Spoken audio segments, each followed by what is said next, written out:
the way. So our dreams of somehow squeaking through to the Afcon have died as soon as they were on. We drew 1-1 with Zim last night, and once again, the effort is there. It's a valiant effort, Bernard, but that's all it is. It's valiant, but that's all. Harambee Stars, Wakabi. Yeah. There was a lot of, and I think there's a false sense of hope that maybe we would be able to do something these 2 games, and possibly at least maybe something. But when they scored fast, Zimbabwe scored fast, I was like, apa sasa itakuwa hard small. At least we equalized, but I think it's I saw some of the comments that Injured Firat made after the game.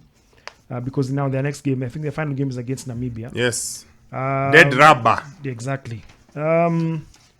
He has valid points, unfortunately.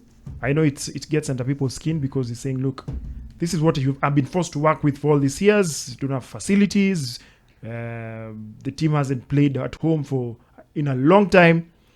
But on the same breath, I think, it's just, the things, there's this expression called you're handed a poison chalice. I generally think that was the case for him. But some would argue we've previously had coaches who've had almost the same similar kind of resources, and they've still been able to get for us results. But it's a reality check that the last time we were at Afcon was 2019. The next time is because we are hosts. And even remember 2019, we went through the back door because of the drama with Sierra Leone. We just take the bitter pill, swallow it, and get used to it. It sucks. It feels horrible. It feels terrible. It feels underwhelming, because if you look at what the other junior teams have been doing, have been performing, because they have set the bar really high. I think we just have to come to the realization that preparations for 2027 begins now. Of course, 2025 we are done. The only thing maybe now we're preparing for next is now Chan, because even Chan we were knocked out of the qualifiers per se, but you're hosting the tournament. So I think I suspect the new administration that will be elected in December has a lot to do in their entry. They have a lot to do in their entry, because there's this. I've ever reached a point whereby you're so uninspired that you're just okay, sawa, ni sawa. Like we are used to it, ni sawa. That feeling you've just described is what I had when 1-1 draws. Like, okay. Because Harambee Stars cannot disappoint me, because I know what to expect with Harambee Stars. It can surprise me, but they rarely disappoint me. Because my expectation bar with them is on the floor. Could we have done better? Maybe. Could we have had a coach? Would a different coach maybe have gotten better results? Maybe. But as much as we want to fight Firat because of what he says and how he tells us we are expecting things that cannot happen the way we are expecting them to happen, and he has some points. Some of the things he said were actually very, very big. He said, in Kenya, it's only we want, but what are we giving? That was one of it. Then he was like, in 3 years, we've never played a match at home. That's a proper match. You don't even have a training field in Kenya. Show me one training field that you can compare to another country. As long as we don't solve these problems, what do you want to do? Do we change something? Federation, coach, what do we change? So I can get, and he is very honest there. So, and when he says this, people get uncomfortable. People say, oh, it's excuses. Oh, no. But if you think about the hand that he's been dealt, I'm not saying he's the perfect coach, but he's had his key guys injured, whether it's Olunga, whether it's Okumu, whether it's Marcelo, at any one time. The not playing at home is very, very big for Kenyan football. It is. Because when you're an underdog, home gives you an advantage. And the easiest advantage we get at home is altitude. When you play in Nairobi, second half your tongue is out, generally. Yeah. Especially at night game. There are times we would place the game at night so that it's even harder to breathe. Yes. So you cannot remove that away from him. That he's been very unlucky with injuries. Not playing at home, of course, is a big disadvantage for Kenyan football. But is the other side of the coin, which you're saying, maybe with a different coach, maybe a coach who is able to box a bit more smarter. Maybe some of the things he did were a bit weird, like Matasi, dropping Matasi, then bringing him back was a bit like either drop him or don't drop him. So he dropped him, then he brought him back, then he dropped him again. But we haven't helped him. and we haven't helped ourselves. And this is the biggest problem with Kenyan football. We don't do enough to then demand enough. So look at the on one side, he's gotten as many friendlies as he wanted. Okay, Pakistan, Seychelles, but yes, as many friendlies as he wanted with Russia, with Qatar, good friendlies. But on the other side, we brought him players from abroad and then we couldn't play them because we didn't do the administrative work properly. So they went away. We've never recalled any of those ones. Then you've had big injuries where your key players have been missing in some games. Then you're not playing at home. All those factors, yeah. So all those factors are many. So we also can't just ignore them. So you are right in that whatever has happened to Harambee Stars is a culmination of many things. Is it playing at home? Is it our players getting injured at all the wrong times? Is it us recruiting players, they're not being able to play them? The latest was Adam Wilson, wasn't it? We got him, then we had to replace him. Is it our coach not picking the right players? Is it not playing at home? It's a myriad of reasons. The thing is, remembering we were with you in Afcon 2019, and yes, we went through by other means because we were not going to qualify. That's for sure. Yes, it's because of Sierra Leone being booted. What we should have done, Wakabi, 2019, immediately after qualifying, is we should have told ourselves, look, we didn't go through the correct route because the last time I think we did that was 2004. If I'm not wrong. Jacob Gostmule. Yes, that's the last time we went in legitimately per se, quote unquote.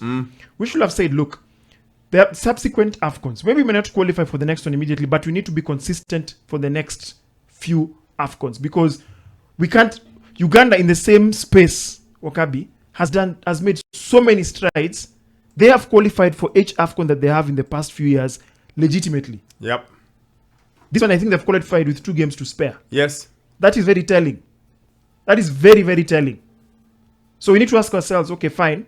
What is our neighbor doing right that we are not able to do as well? What can we borrow from them and be able to replicate? Because it's fine, Wakabi, to borrow ideas. It's fine. It's East African brotherhood and sisterhood. You ask yourself, okay, fine. We're going to sit this one out. Chan, if it was not being held in Kenya, we would also have missed. Yeah, I think we've been to one Chan. Yeah.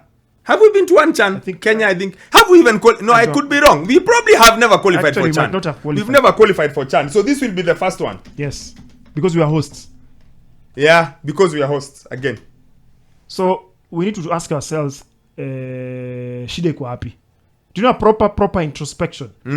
And you see, in such a case, you do what is called ripping the band-aid. Yes. Kabisa? Bernard, is it possible in our lifetime that we will have a Harambee Stars that is prepared well? Like in our lifetime. And the 2019 one, like you're saying, we got lucky. Sierra Leone they had killed us away. And then they got kicked out by FIFA.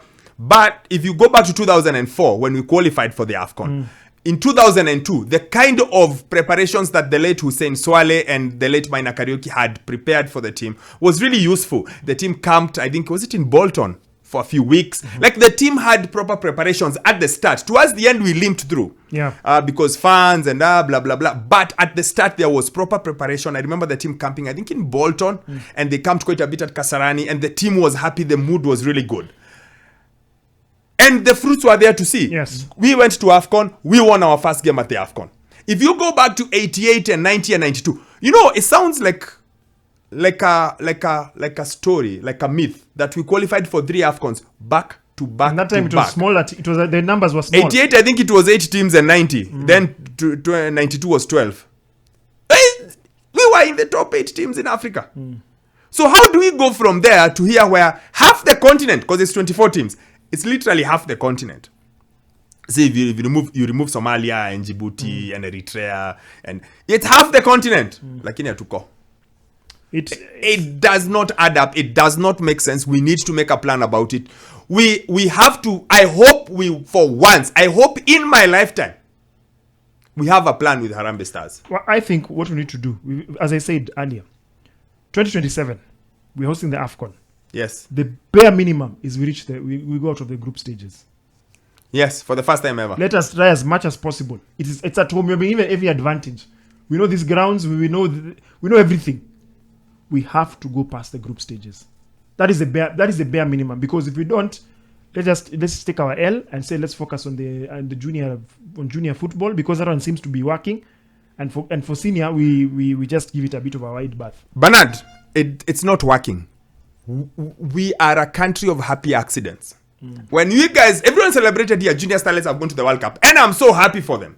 But then you ask yourself, how much of it was intentional? The young boys have qualified for Afcon. How much of it is intentional? How much are we intentional in anything that happens in Kenyan football, in Kenyan sport? Ama we tunakutananga tu. We are here. Because if Harambee Stars has anything to go by, everything that can go wrong with Harambee Stars has gone wrong. I have some sliver of hope with the juniors. The Starlets, even the junior... Who's going to manage them? If this is the management they will walk into, if what we've seen with Harambee Stars Senior is what they will walk into, where you can't play at home, where your players are injured and you are not... Where the coach, everyone is questioning the... I agree, understand. But you just have to have hope. What else can we do, Okabi? What else can we do? The men's team, junior, have qualified for Afcon. Yes. We actually need to give them their flowers. They are through to Afcon 2025. Yes. For under 20. The men's. So we look at positivity.